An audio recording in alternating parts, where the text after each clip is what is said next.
Actualmente, un problema que aqueja a las sociedades a nivel mundial es la crisis que existe en la educación.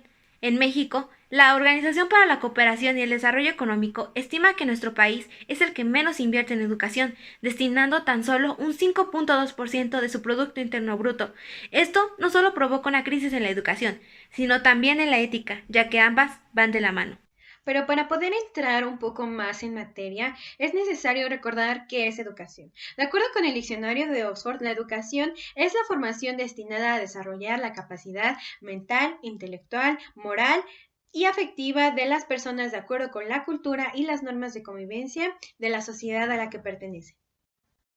Por su parte, la ética, en palabras del catedrático Robert Stigl, se encarga de observar el actuar del humano, sus capacidades y sus valores a nivel individual y colectivo.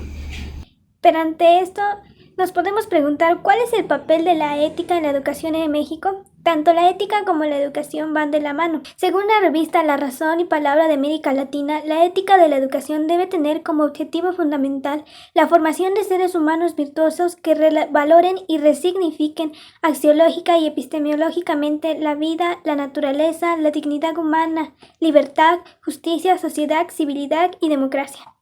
Sin embargo, en nuestro día a día es común escuchar que la sociedad se encuentra extraviada y enferma, inmersa en una situación de crisis moral y decaimiento social.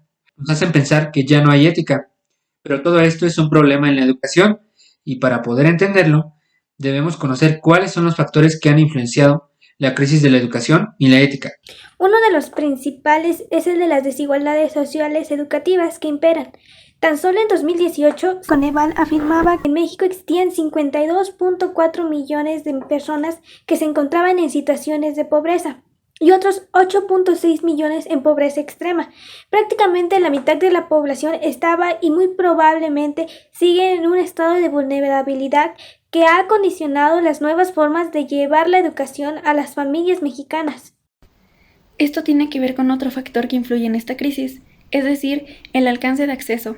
Esto es porque México aún carece de muchas oportunidades en este ámbito, donde docentes y alumnos se encuentran inmersos en una crisis educativa, donde se visualiza que los sectores con mayores ingresos son los que tienen acceso a la educación. Así pues, la ONU menciona que el acceso a la misma depende de los niveles socioeconómicos, ya que las escuelas con menos logros educativos se dan en escuelas rurales e indígenas. Uno de los problemas más graves que enfrenta la agenda educacional en México es la deserción escolar. Para esto, la autora Silvia Smerks dio a conocer a través del periódico Milenio que la deserción escolar ha aumentado el desempleo y la incorporación de jóvenes mexicanos al crimen organizado.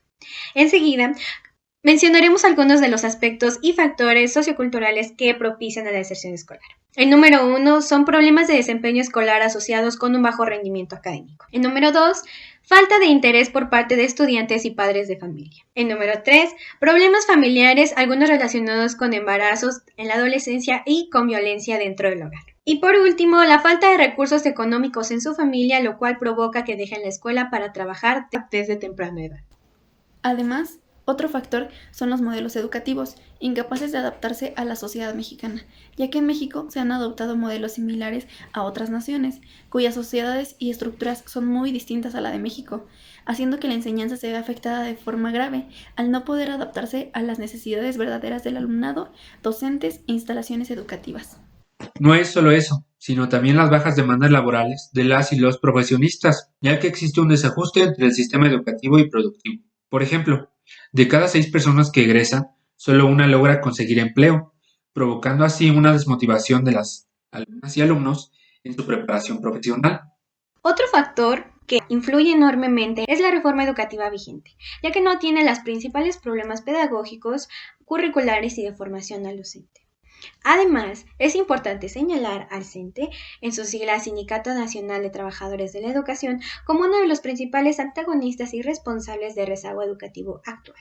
A través de las últimas 2 décadas se ha empeñado en eliminar la aplicación de exámenes diagnóstico y los concursos para acceder a una plaza, además de cometer numerosos actos de corrupción, entre los cuales se destacan la venta y el pago de docentes sindicalizados en numerosas plazas, trayendo como consecuencia que niños y jóvenes mexicanos no alcancen los logros de aprendizaje indispensables para su desarrollo. Y por último, otro factor ha sido la pandemia por COVID-19, ya que ha provocado grandes problemas en los temas de educación, Por ejemplo, el cierre generalizado universal de todas las escuelas. Esto ha tenido un impacto en la ética, ya que se han suscitado conductas inapropiadas por parte de los estudiantes, como la copia de exámenes y trabajos, problemas que las universidades y docentes necesitan enfrentar y revertir con una sólida formación de valores, como honestidad, confianza y respeto, todo esto orientado a una integridad académica. Según los antiguos romanos, cuando un hombre y la sociedad pierden el sentido ético, se convierten en un lobo. Sin ética, en una jauría de lobos, no podemos construir ningún futuro para la humanidad. Las consecuencias de esta crisis educativa las vemos reflejadas en los principales problemas públicos de nuestro país: el feminicidio, la violencia de género, la desigualdad económica, la pobreza e inseguridad. Prueba de ello son las siguientes cifras. En 2021 se registraron 36.579 homicidios en México, según el INEGI. En México no se cumplen con los objetivos educativos globales. Se ha destacado que para alcanzar las metas establecidas es necesario modernizar la gestión de educación, profesionalizar y dar protagonismo a los educadores, otorgar un papel más relevante a la comunidad educativa local y una acción más estratégica a la administración central.